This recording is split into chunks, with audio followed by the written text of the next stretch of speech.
Today we will start talking about fixed points of group actions. Okay, so let's make the definitions first. Now we start with a group G acting on a set X. So let's say G is a group, and because this was our shorthand for saying that G, there is an action of G on the set X. So this is set X, group G, and sometimes we say as a shorthand that X is a G set. In other words, it's a set with a group action, the action of the group G. Okay, so given this, given a group and a set on which it acts, a fixed point, so a point or an element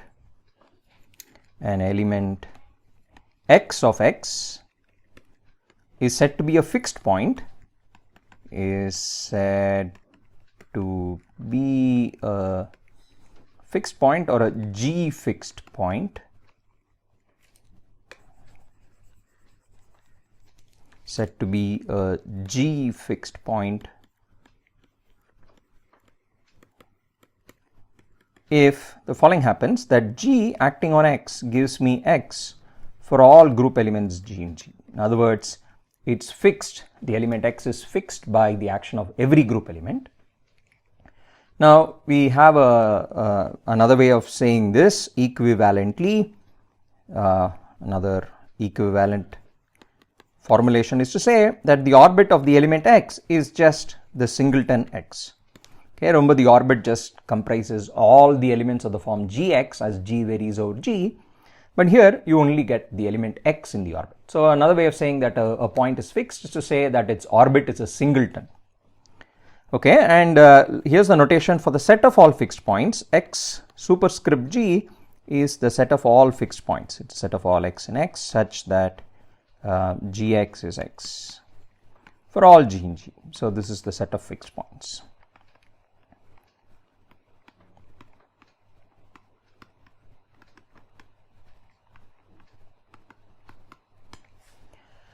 Okay, now here's another little definition. So this is regarding the group itself. So we say that suppose P is a prime number.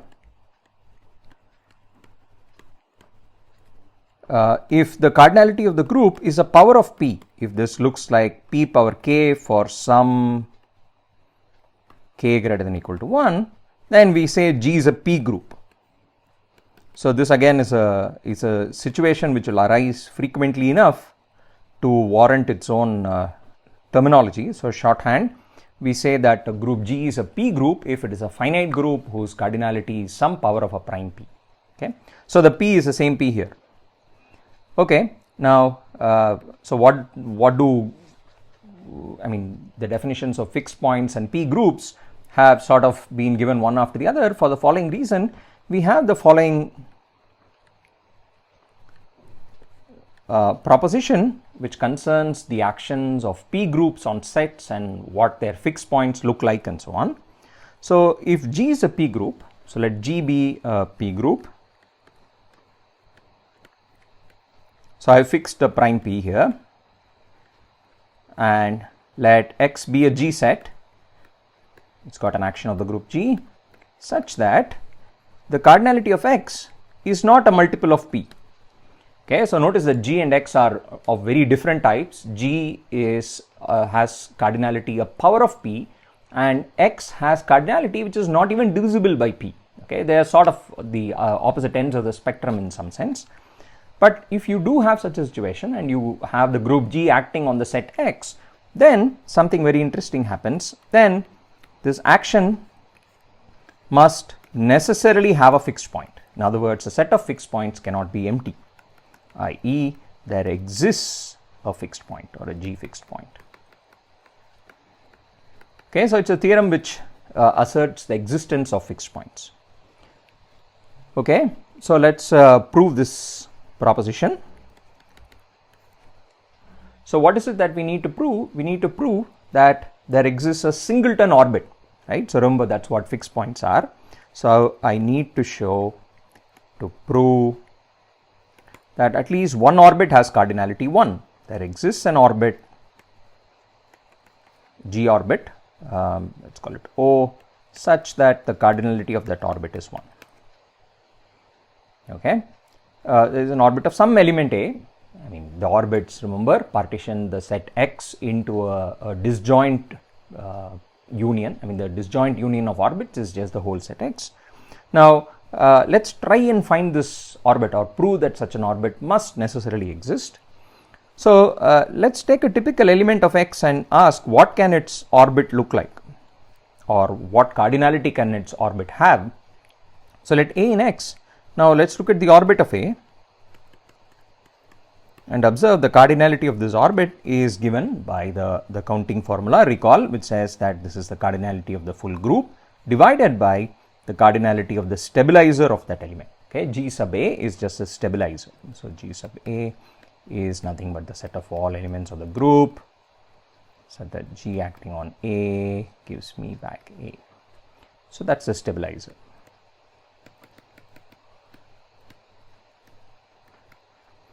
Okay. Now, what is GA here? GA, recall, is a subgroup of G. So, by Lagrange's theorem, the cardinality of this subgroup must divide the cardinality of the group. But remember, I have assumed G is a P group. In other words, the cardinality of G is some power of P. This means the cardinality of GA is therefore also a power of P. This must look like some P power I. Okay, these are the only divisors of P power K. So, this exponent I is some number between 0 and K. Now, observe, what does this tell us? This says that the orbit cardinality is also a power of P. This is just P to the K minus I. Okay, so, this is some power of P. Of course, K could equal I. So, this power could just be P power 0, which is 1. Okay, but it could be any of the other powers, 1, P, P square, etc. So, now what does that mean? So, this is therefore, what is it? This is either 1 or some higher power of P, or well, any power of P, P square, P cubed and so on are all divisible by P. So, or divisible by P. So, there are only two possibilities. It is either the orbit cardinality can either be 1 if it is P power 0, or if it is P square, P cubed, then those numbers are all necessarily divisible by P. Okay. And now observe that the cardinality of the whole set X is just the sum of the cardinalities of the different orbits. So, let me give the orbit some name, OJs. Let us say J running over how many ever disjoint orbits I have. So, what are the OJs? OJs are the distinct orbits, G orbits in X. Okay. Now, this equation here, on the left hand side I have a number which is not divisible by P. That was my hypothesis, that P does not divide the cardinality of X. Whereas on the right hand side I have a sum of numbers, each of which is either 1 or divisible by P. Okay. So, what does that mean? This equality can only appear, I mean, the fact that this equality holds means that the right hand side must have some 1s, right? Otherwise, all the summands on the right hand side are necessarily multiples of P, which would also imply that the left hand side must be a multiple of P. Okay. So, by what we have just said, so this property star here, that orbit cardinalities are either 1 or a multiple of P, we conclude, so by star and the fact that the left hand side, which is cardinality X, is not divisible by P, we conclude there must be at least one orbit OJ such that its cardinality is not divisible by P, but that means the cardinality is 1. Okay, I mean, that is by star in some sense. So, star is really being used here to say that the cardinality is 1, okay, which means there exists a fixed point, which is exactly what we are talking about. So, that completes the proof. Okay, so, that is the end of the proof here. We have shown at least one orbit is a singleton. Okay, but in fact we have shown a little bit more. So, if you sort of look at what the proof shows, so the proof establishes a little stronger result. So, let us call this proposition just call it proposition for now. So this is a slight strengthening of the earlier one. So under the same hypothesis, so let's write the hypotheses again. G finite group acting on a finite set X. G is a P group. X is not divisible by P, the cardinality. Then we have just shown that there definitely exists some fixed points, but in fact what we have shown is that if you look at how many fixed points there are, the number of fixed points, the cardinality of xg and the cardinality of x are actually congruent to each other modulo p. Okay, so recall what congruence means. We say two numbers are congruent to each other. So recall, when do you say two numbers are congruent to each other? M and n, you say m is congruent to n mod p if m minus n, I mean they both leave the same remainder when divided by p.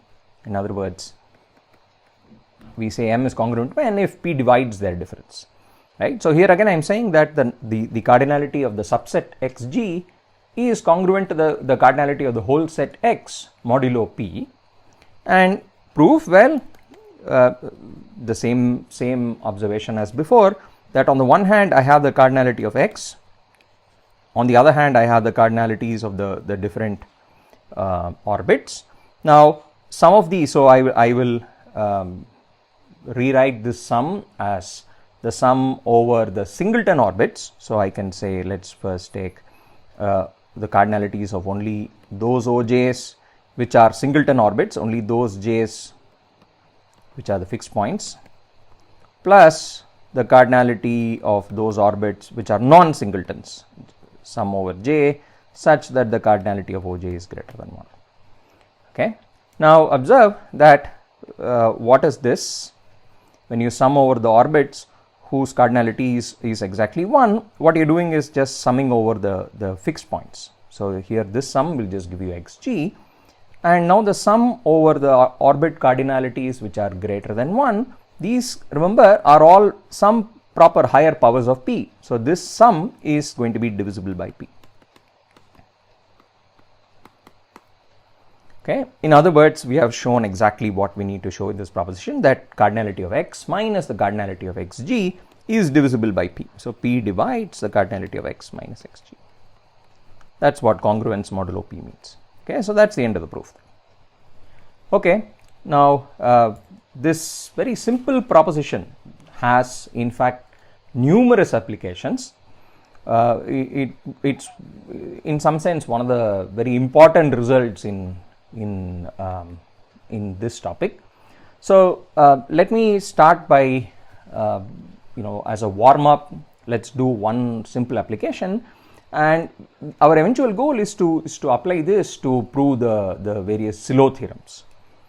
Okay, so here are some applications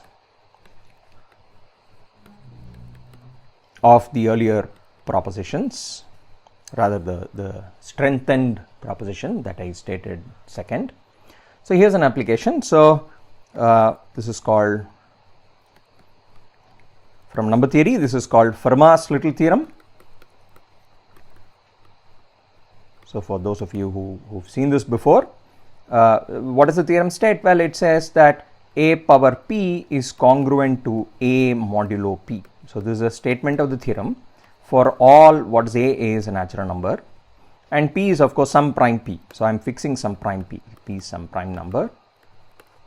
Firma's little theorem says that if I take a number a natural number a, and I raise it to the pth power, that gives me the same, it's congruent modulo p to the original number itself.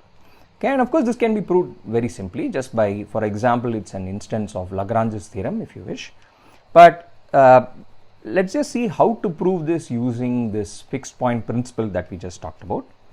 So observe, this is sort of already more or less in the form of the fixed point principle. Okay, so what I will try to do is the following. I will try to put this into the framework of the fixed point principle as follows. So what do we need in order to apply my fixed point principle? I need a p group, I need a set x. Okay, so this is the second principle, the one which says that cardinality of x and xg are the same.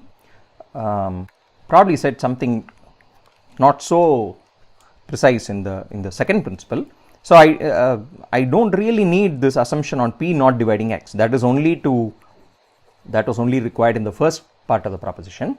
So because there I was trying to conclude that Xg is not empty. In the second one is more general, so one should erase that from the hypothesis. So let me restate the second proposition again. This says that if a finite group acts on a finite set, and if the group G is a P group, then it's true that the set of fixed points is congruent to the original group modulo P. Okay, so I don't really need to assume that P doesn't divide the cardinality of X. So I could have 0 fixed points in this case. Okay, so now let me go back to this. So what am I trying to do? I am trying to construct a P group G which will act on a finite set X, and in order for this conclusion to result, let me try and find, so we will try to do this, try to find a finite set X whose cardinality is a power P, so that's the left hand side here, and whose fixed point set has cardinality A.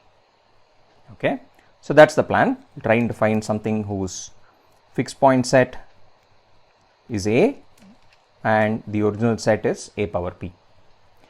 Okay, and the group must be a P group which acts on it. So let's try and do this. So what is this number A here? A is just some natural number.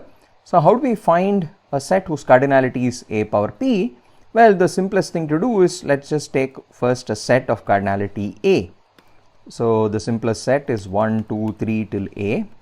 So observe Y has cardinality A. And how do I construct something of cardinality A power P? I'll just take many copies of this. So let's take Y cross Y cross Y. I mean by copies I mean the cross product. This is just the Cartesian product Y power P. And observe this has the correct cardinality now. Cardinality of X is exactly A power P. Now what are elements of X? If you think about it, it's just all elements of the following form. It is Y1, Y2, Yp, all P tuples, where each Yi is a number between 1 and A, right? Each Yi is an element of Y. So that's what my set X looks like, all P tuples of numbers between 1 and A. So I have a set with the correct cardinality. Now I must try and concoct a group G, which is a P group which acts on this set. Now the easiest P group in some sense is just a cyclic group of cardinality P. So let's do that next. So for my group I will choose just a cyclic group Cp, okay, of cardinality P. So let me write its elements as follows. One is the identity element of this group, sigma square, sigma power P minus 1, where sigma is the generator of the cyclic group, so sigma power P is 1. So here's this is definitely a P group, it has cardinality exactly P here, and I need to make this cyclic group act on this set X, which if you recall from the previous page is just all P tuples of elements Y1, Y2, Yp. So how do we make a cyclic group act on P tuples? That's the question now. So we need to define an action. So let's define this as follows. So let's try to figure out how this generator sigma of the cyclic group will have to act. Sigma, when it acts on this P tuple of elements, so I'm going to take a typical element Y1, Y2. So let me take Y1, Y2, Yp. This is an element of X. I need to make this into another element of X. There's sort of one obvious thing I can do. Let it act by cyclic permutation or cyclic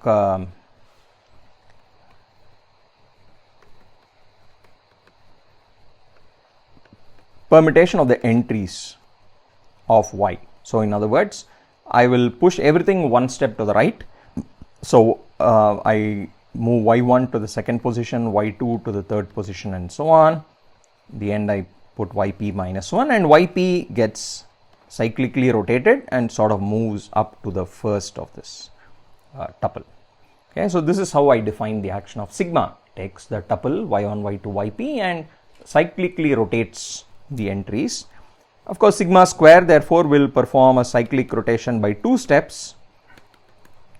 So I'll have to define it in the obvious fashion. I will move yp minus 1 and yp to the first, move y1 2 steps to the right,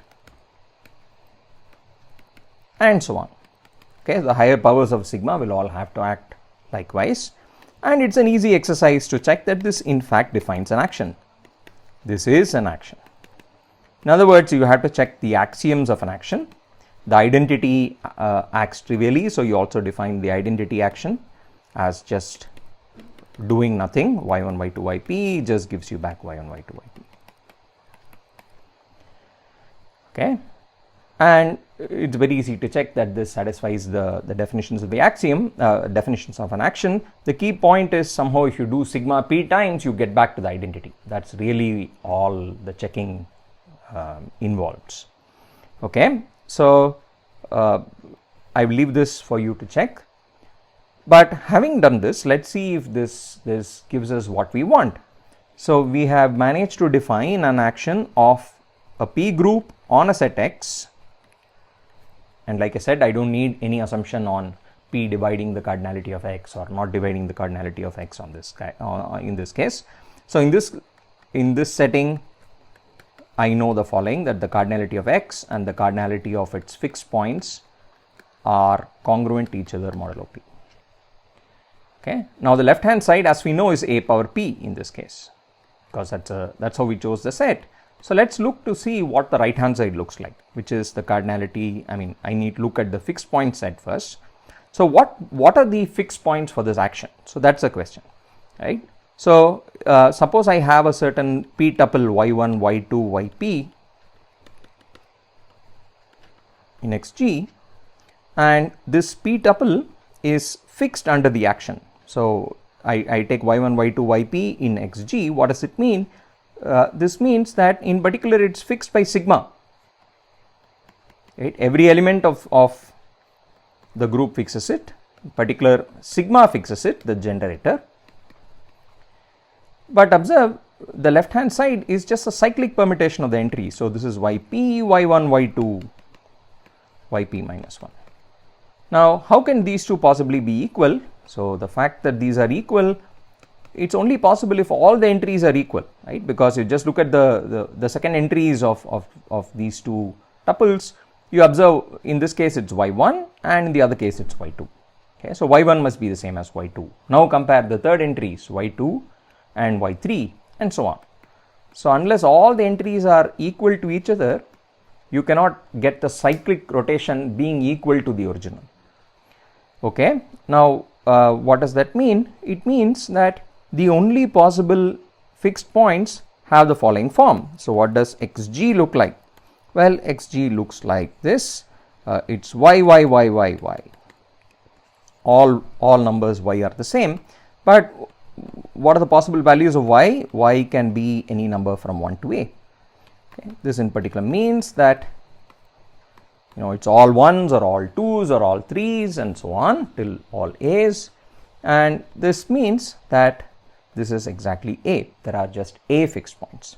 Okay, so what does that mean? It means we have proved Firma's little theorem as a corollary of our fixed point principle, the more general fixed point principle. Okay, so in the next video we will look at a slightly more complicated application of this, which will also turn out to appear in our proof of the Silo theorems.